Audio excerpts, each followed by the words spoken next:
Welcome to the HR Huddle podcast, presented by Sapient Insights Group, the ultimate resource for all things HR. It's time to get in the huddle.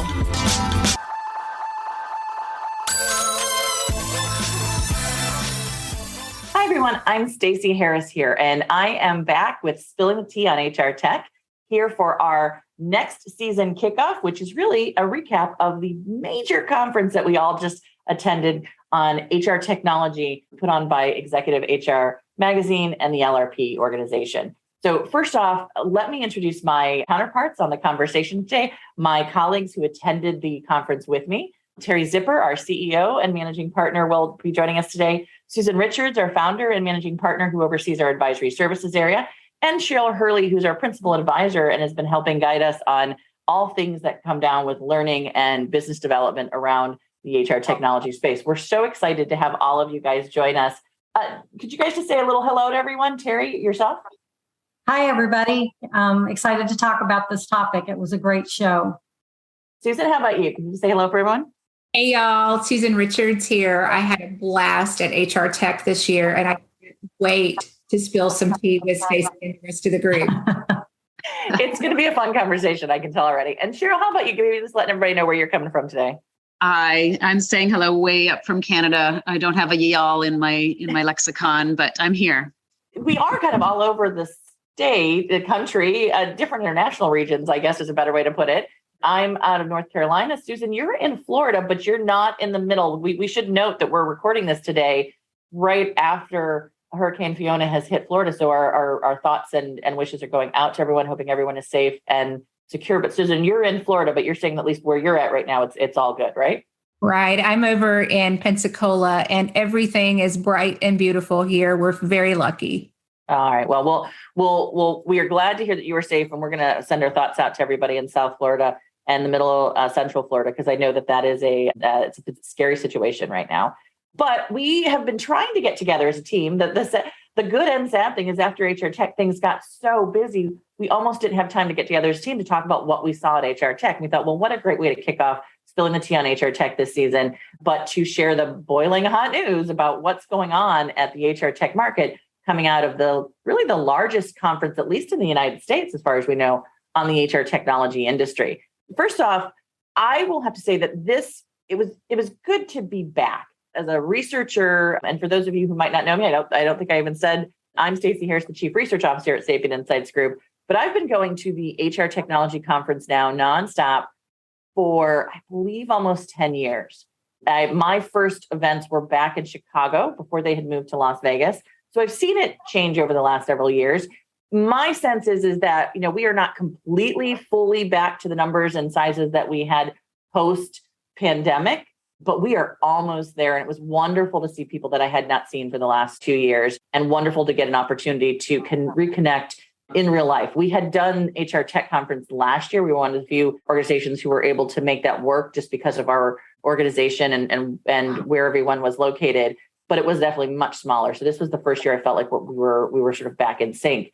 Terry and Susan, you guys have been to HR Tech conferences in the past. Can you guys maybe comment on your feeling about how big it was this year and how you felt about it as well, returning?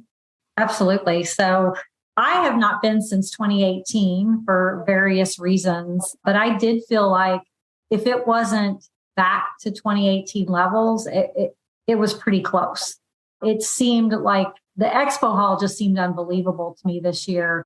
And just the number of vendors and the number of new vendors that have popped up over the last 3 to 5 years was just amazing to see and pretty heartwarming, right? Walking around the hall and just seeing all these people trying to do things focused on people and employees and the workforce.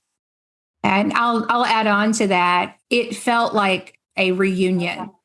And it was so nice to see HR professionals back at HR Tech. I had the pleasure of attending last year. And while it was great to see my vendor colleagues, I missed seeing all of my practitioners that I typically see every year at HR Tech. And so it was nice to see everybody back. And there was just this positive energy everywhere you went. and people having conversations, meaningful conversations that while we can have on Zoom, great conversations and get things done, I think we all were missing the in-person, face-to-face opportunities to connect. And I saw lots of people having hugs and handshakes and lots of laughter. So it was I think the best conference that I've attended for HR Tech. Oh, wow. That's a big compliment to the team. I know the LRP and HR Executive Magazine team put a lot of effort, I think, into sort of getting this back to where it was prior to the pandemic. And I would agree. We saw a lot of, I think, just good, old-fashioned, great to see you kind of conversations, right? Cheryl, you have I would love to get your perspective. Not only are you coming from international, I know Canada's right just across the border, but you still had to go through the international perspective. I know Canada's not quite as opened up as the United States is yet in some of the cases. What was your perspective kind of coming to the conference this year as well? So I'd say we're back to normal here too, and we're as opened up, but we just don't host the same kind of tech conference. I mean, this is the worldwide conference to be at, right? So the number of international people that I connect with at this conference is always amazing. I'm always impressed to see people flying from Australia to get to this conference, and I'm from, many time zones away in Europe. But yes, absolutely. It was awe-inspiring, right? And I've also been for, I think, 7 years now. And this one, I remember just walking into the expo hall and just going, oh my gosh, like this is impressive. So the vendors had really upped their game. The amount of sort of marketing dollars and stuff that were spent on larger and more glossy and fancy booths, it was just great. And there wasn't just an overall optimistic vibe. So even though we're in the midst of HR being exhausted and possible recession on the horizon, HR was still feeling really good in general. And it was just, like you said, Susan, like the hugs and stuff and people being back and all those folks we've known in the industry for so many years, we haven't connected with face to face for a long time, but just that energy of seeing people being excited about what they do at work. It was really, really great. Yeah. And we kicked off the conference in a little bit of a different way this year, I think, than we have in the past. This was the second year. Now, last year, again, as we said, was much smaller and much more focused. But this is the second year we have offered a pre-conference workshop in partnership with UKG around building an adaptable HR system strategy. It's a 3-hour workshop. I remember when I first started to talk about this idea, I was told by almost everybody in the market, there's no way anyone's going to want to sign up for a 3-hour workshop before the HR Tech conference. They all thought I was a little crazy. I think you guys wonderfully supported me and said, let's see if we can do it.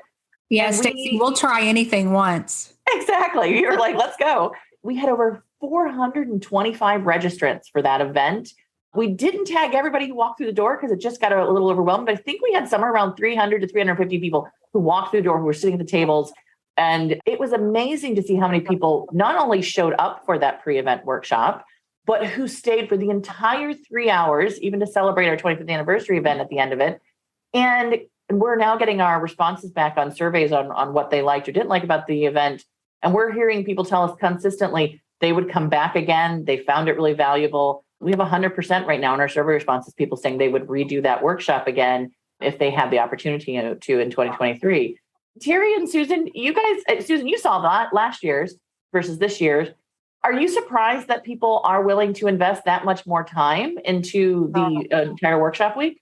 To be honest, Stacey, I was shocked. As I saw the numbers rolling in over the couple of weeks before HR Tech, I was very skeptical. And that's unusual for me because I'm usually pretty positive and optimistic. But I could not believe that folks would come in a full day early for a pre-conference workshop that was going to be 3 hours. And I was so pleasantly surprised when the folks started coming in, and they came in early. I mean, we had some folks there an hour before the session started. It was a good sign, wasn't it? We were setting up around them still at the beginning and taking down around them at the end because they weren't leaving yet. Yeah. Oh my gosh, it was fantastic. And the number of meaningful conversations that we were able to have amongst the participants themselves and with us and with our colleagues at UKG and some of the other practitioners and consulting groups that joined us for the sessions, I think it was really valuable. It set a wonderful tone for the rest of the week. It really did. I saw people throughout the week who had been at the workshop who were commenting on some of the formulas and the tools that we had talked through and how they were leveraging that at the conference to make some decisions about how they were reviewing the products and stuff. And that always feels good when you can help people throughout that week, right?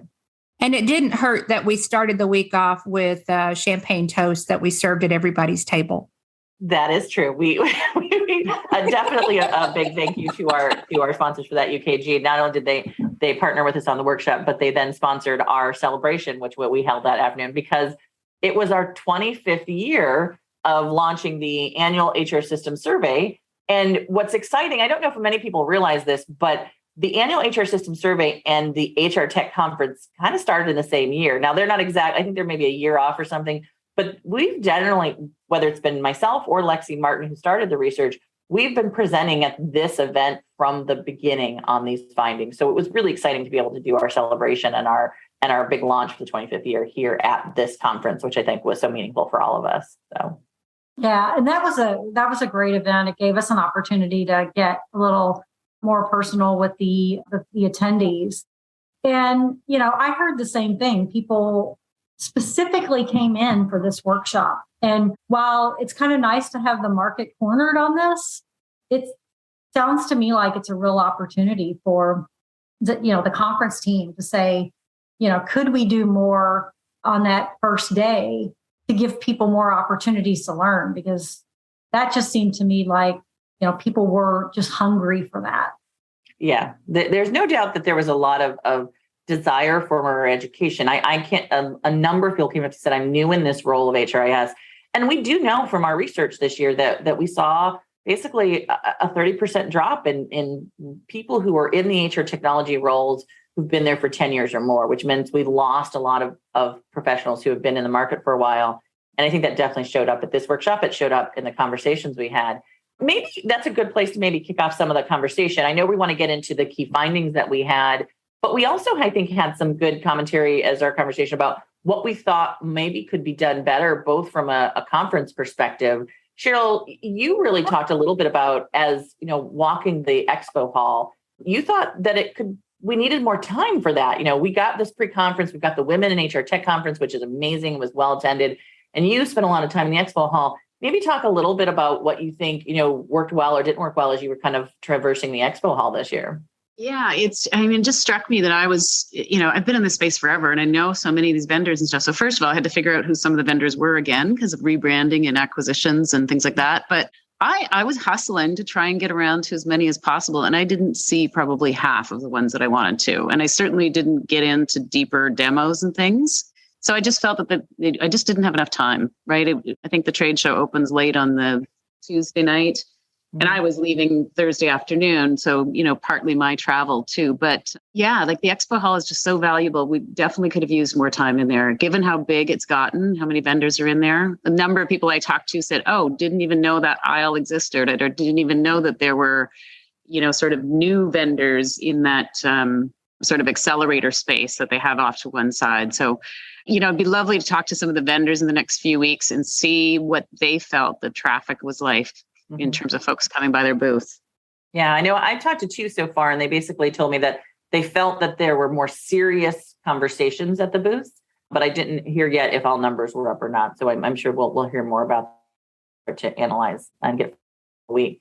Let's talk a little bit about what lesson-wise each of us, because I think we each took away something different from this year's event. Terry, maybe I'll start with you, because I know you had the chance to both attend the Women in HR Tech event, which I think which is put on and supported by Gina Killy and her team. And boy, I heard wonderful things at that. I didn't get to attend because I had another event that I had to go to. But maybe can you talk about some of the things you saw both at that event and overall you felt were some of the key themes that came out of this year's HR Technology Conference? Sure. So I did attend a couple of the sessions with Women in Tech. And I thought, one of the things I noticed was it was very well attended this year. I was not there last year, but I understand just in general, the conference attendance was down as it was for this area as well. So I do think, again, going back to the pre-conference workshops, what better way to get more people to Women in Tech is to get people in earlier to come into some of these other events. there were some interesting things that I saw. I attended a session with Macy's where they were really supporting their employees with new ways of learning and getting access to educational opportunities, which I just thought was amazing what they had done and done in a pretty short amount of time with Guild. And, that was really interesting. And I thought something that puts a little bit more of the onus back on the employee to go after it, but gives a much bigger opportunity to learn and actually get degreed or get some type of certification or some way to get that next level of education, not just some LinkedIn learnings or some, sessions they can take online, but some, real serious education. So that was interesting. I also attended a session about pay. I thought that was pretty interesting. And, one of the things that came out of that session, which was more of a general conversation, but as we begin to talk about the way things are changing in the pay environment and how people are getting paid with some of these new on-demand pay programs and that type of thing, there were a lot of other opportunities coming up around how to have that financial wellness, right? So how do I, if I'm going to get on-demand pay or potentially get my pay before payday, how am I going to think about my financial position and how I make sure I've got, money going forward on a regular basis? And one of the things that came up was the employee assistance program, which I thought was pretty interesting and made me realize just the lack of awareness people have around the EAP programs. So that may be an opportunity for organizations as they begin to think about how do we better educate our employees? How do we give them the information they need and help them in that, financial wellness journey? So that I think was interesting coming out of and especially in the women in tech, right? Because, that's been an area that in my experience, women have always had a little bit less access to some of those types of things or just were unaware of what was available to them. So I thought that was interesting. Lots of new payroll companies. I thought that was just the way people are approaching payroll in general, I thought was interesting. And I know, Susan, you had an opportunity to see some of that firsthand and may want to give some additional thoughts from your perspective on what you saw there. Yeah, thanks, Terry. I did think it was really interesting the number of vendors that were out there promoting pay on demand or on-demand pay. And I tried to step back and think about what's causing this new trend. And is this an opportunity where payroll is innovating? And I think over the last couple of years during COVID and all of the pandemic and employees having the opportunity to move around and work remotely, it makes me wonder if as organizations are trying to bring employees back, employees are demanding that same kind of consumerization or Uberization of pay that they got accustomed to when they were working side gigs during the pandemic. So I thought it was kind of fun and interesting to see my payroll vendor colleagues innovate in ways that I haven't seen happen before. And, Stacey, I think in the data, we saw that the next wave of rip and replace may be in payroll. So I wonder if we're on the leading edge of that. I think it's an interesting, I did talk about it in the keynote session that we did. And we mentioned that, our data is showing that only about 13% of organizations overall are taking advantage of what you would call on-demand page or earned wage access. But more of it is being offered to salaried employees than hourly and contingent, which I think is where I think the market thinks it's more of a contingent or an hourly conversation, but we're seeing salaried also being part of this. And we're also seeing that it is not only kind of being viewed as a benefit, it is also being viewed as a tool that HR can take advantage of to address long-term issues with things like payroll being, if there was a mistake in payroll, or maybe they ran payroll wrong, and the risk of getting people paid late, it reduces that and reduces the amount of calls and questions. We've seen that come through of a couple of organizations from the ADP's Wisely organization We did some interviews when we were talking about their new next gen products, and people were telling us that was one of the biggest benefits to implementing Wisely with the next gen product, I think is where you're seeing it, right? I thought that was brilliant, Stacey, to turn employees into kind of your first line payroll auditors and give them the opportunity to see what they're going to get paid before they're paid, so that they can say, hey, that's not the right rate, or I thought I was getting more hours or fewer hours. I mean, what a weight lifted off of those, payroll folks that have had that responsibility for years, and for managers who often get stuck in the middle of that. Yeah. But you said you saw the Paycom Betty, which is one of the tools that is really taking that, I think, to the farthest level at this point with the employees kind of running and auditing their own payroll, correct? Did you get a chance to look at that a little bit, Susan? I did get a brief view of it, and I'm excited to learn more about it. So I'm going to dive a little deeper into that, and you'll probably see some commentary around that when we talk about HR vendors and what they can do to help our HR colleagues achieve 55 by 25. That'll be in one of my future blog posts. It is. We'll talk a little bit about the keynote, but I want to make sure everybody got a chance to talk about kind of what they saw as their key findings. Anything else, Susan, that you saw that we haven't talked about or that Terry didn't talk about before we move on to get Cheryl's perspective on this? The only other thing that struck me was one of the things that I didn't see, and that was more conversation and more features and functionalities promoting pay transparency. And it may be because I didn't get to the right booths, but there didn't seem to be the buzz around pay transparency that I expected, given the kind of the state of the world and all of the emphasis that the United States currently has on pay transparency.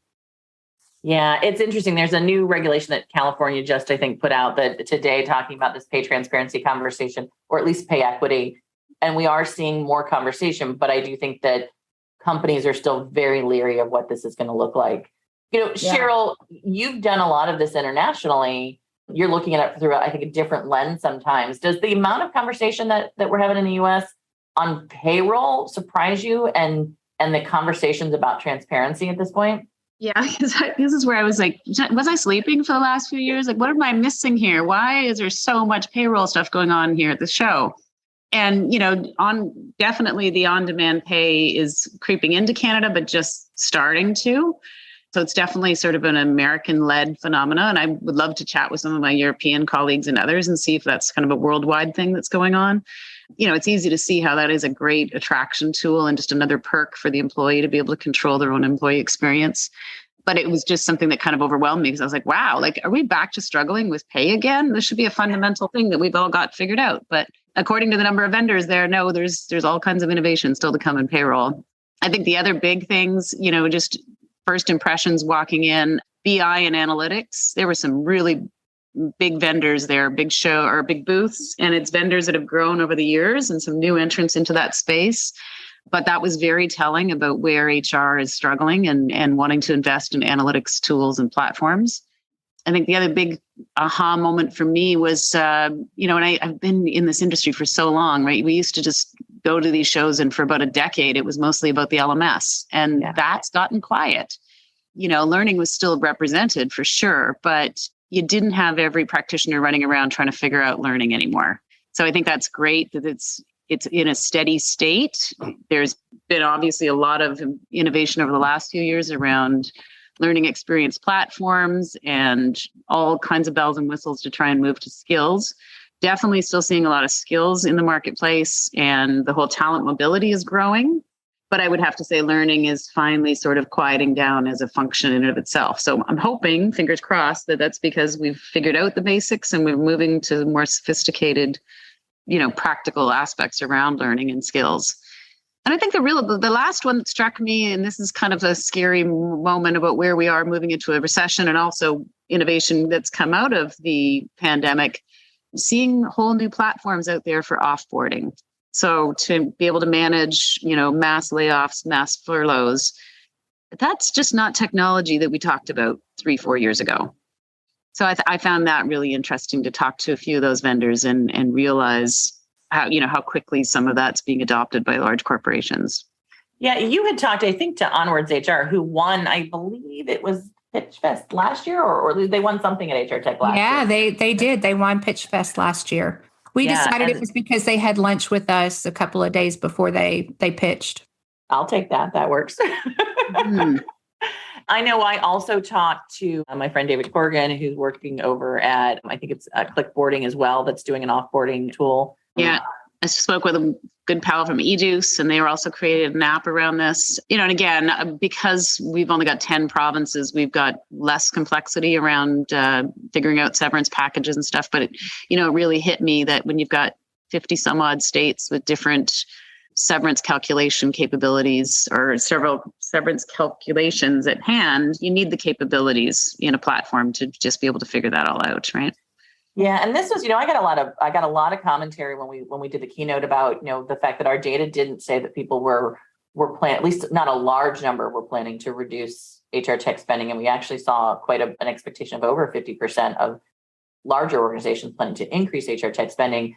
But I think this is the exact kind of places we're going to see it being done, right? It's going to be in those really basic payroll solutions. I do think we might see some reductions. And so I think people are investing in the kind of technology that's going to make their worlds easier when they already have overburdened HR functions, because they saw how hard it was to go through some of this during the COVID crisis at a rapid pace. I think they're trying to figure out how to manage that.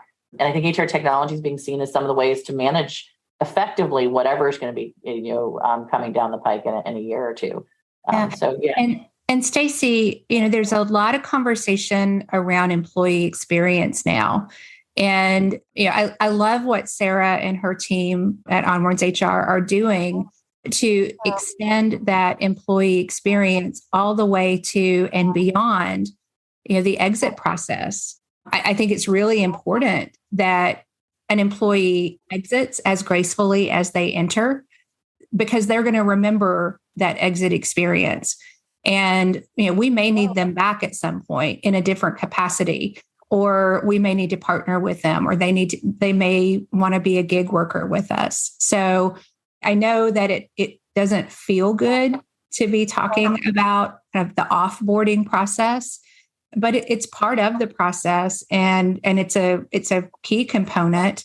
And if we do it well, then I think we have a better opportunity of recruiting those employees at some point in the future. Yeah. Susan, you just touched on something that is near and dear to my heart, because I think that, so often we oftentimes only think about the employee experience as the moment they're actually an I-9 employee here in the States, or we sign a contract in Europe, to the moment they leave. But it's so much, it's the candidate experience beforehand, it's the post experience afterwards. I think our data definitely shows that offboarding is one of the areas organizations have the lowest level of expertise and investment in their experiences and processes there. And it has a major impact, surprisingly, or connection to how not only the brand of an organization, which is not surprising, but to talent practices in the future and outcomes in the future, which I think gets back to your commentary. If I don't have a good experience when I'm either leaving an organization or entering an organization, I'm much less likely to support bringing people in or recommending people for an organization over time, right? Yeah. Yeah. It's been an area that's just been ignored, frankly, because, people didn't want to really deal with it because it's the hard stuff. But with the number of organizations, now bringing back, creating these alumni groups, right? So they want these people to be in their alumni for the organization, because there's always the potential that they, may refer somebody, or they may themselves come back in some other capacity in the future. So you're right, Stacey. It's sort of building that long-term relationship with the employee. And I think these new solutions are a step forward in doing that. And what, my big takeaways from this event, there were a lot of them, but I had to kind of start with, we did our keynote on Thursday morning, which was just, wow. I think we haven't heard the numbers yet, but someone told me 3,000. I don't know if that's realistic. Maybe it's in the 2,000. It was a big crowd. I was in tears almost as I walked onto that stage. First of all, a big shout out to Lisa Renko, who is our client experience director. She, not only did she help prepare me for that day amazingly, but she made sure that when I walked out on that stage, we had great music and fireworks going off. And I will say there's few times in my life where I feel like this is just a really cool moment. And that was a really cool moment. So big thank you to all of you guys who supported it. I just got goosebumps all over again. I'm trying not to cry. I'm sitting here going, this is so goofy. I'm going to cry. But, there are those moments where you're like, and it's not, I've presented hundreds of times, but I think it was the first year back. We'd worked so hard to get the data this year. We had so many, 2,500 respondents, a lot of cleaning had gone into it. And I was a little anxious. I had more anxiety this year, I think, that I've had in the past, maybe because we've been sort of separated for so long. So, some of that kicked out. But it was so good to just be there with everyone and to see the faces and to be able to have a chance to have that conversation in a way that I think, you could see the heads nodding. Chris Cerverlo, a good friend of mine, was sitting in Aaron Spencer as well. I was watching their heads. Oh, they're getting it. All the conversation we're having about getting HR tech buyers as well as the HR community to a more strategic level inside the organizations is resonating, and how to do it, which is, I think, the conversation we haven't really had previously. We've always talked about get to seat at the table. We haven't told oftentimes how you do it. And with an overburdened HR function, what we talked a lot about at the keynote was that we've been stuck at about 46% of the market for the last 5 years being seen as strategic HR partners. We can't seem to get above that 50%. And as I told in the market, that we analyze this by size and region and industry, and no matter how I looked at it, it wasn't because of any one factor that we were stuck at 46%, right? What we saw in our data is that there were very specific things that strategic organizations did.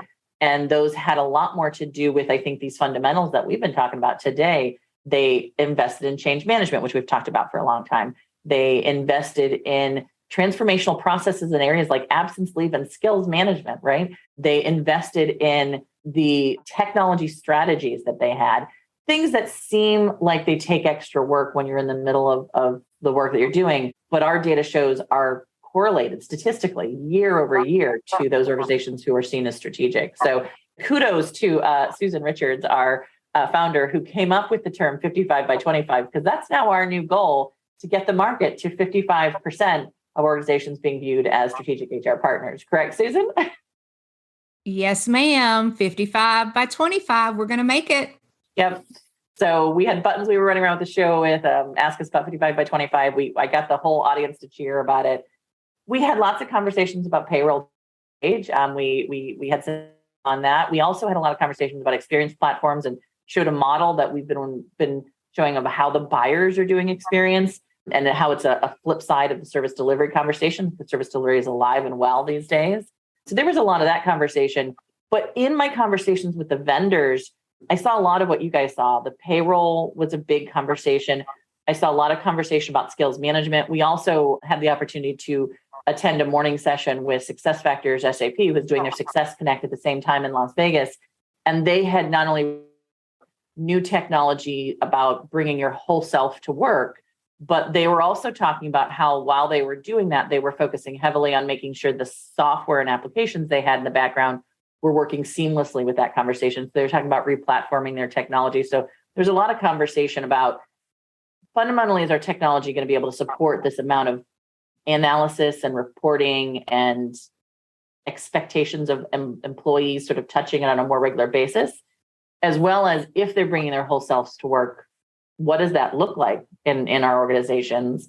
Workday had their Rising event at the same week as well, and they were launching a very big relaunch of updates they were making to their skills ontology and the skills management approach to their organization. And that, to me, was amazing, was to see that all these big vendors were talking about some of the same things we were seeing the small vendors talk about, but they were doing it in really, I think, they were focusing on how we can move the HR function into a more strategic role and into a more human role. That was the thing I saw coming out of the SuccessFactors, the Oracles, the Workdays this year, was a more human conversation across the board. And I love that in what I'm seeing in the market. The smaller vendors that we talked to, I was really excited to see that the Pitch Fest was won this year by Josh Sweden's new product, Spotlight. I think I'm going to say it correctly. He won, I think it was $25,000 for the Pitch Fest. And I don't know if anybody got a chance to see the Pitch Fest. It was the timing of it didn't work out for a lot of the analysts. But I thought that what we saw come out of that and what we saw come out of kind of the technology that had been identified as some of the hottest technology in the market was really a focus on this, again, whole self, bringing your whole self to work. I have a different perspective on this whole self conversation. The fact that oftentimes we liked people to bring the good whole self, but they were not really as comfortable having them bring the not so good whole self, which is our anxieties and our struggles with our personal finances and our struggles with our personal lives. Susan, Terry, and Cheryl, there was a lot of conversation about experience and whole self at this event. Do you feel that the HR market is getting this right? I just love that we're talking about it finally, right? And, I don't know. Well, I think, Terry, you talked about this before. Like we used to talk about it as EAP, right? The Employee Assistance Program. And that was just the hotline you called when you had a problem and you didn't want anyone to know. And it was synonymous and, all that kind of stuff. And obviously we've gone through a rebranding in the last while and we're focusing on wellness benefits, but now it's really becoming holistic, right? And it's expected and people are taking advantage of it. And if employees aren't, then I would say you'd really have to look at your program because there should be something in there for every employee, right? So I just think it's great that we're finally all connecting as humans and recognizing all the human foibles that come along with working, the crazy hours and the lifestyles that we do. So I want to see this space grow.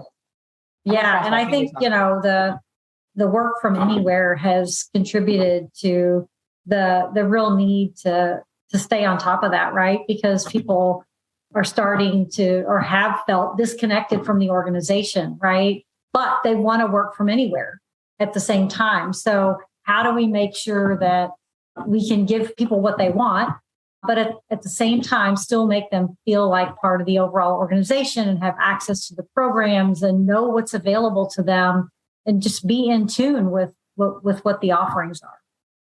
Yeah. I think this is a huge opportunity for HR to put the human back in HR, back in human resources, and to take this opportunity to actually work with and connect with employees at that human individual level in a way that HR hasn't done in a very long time.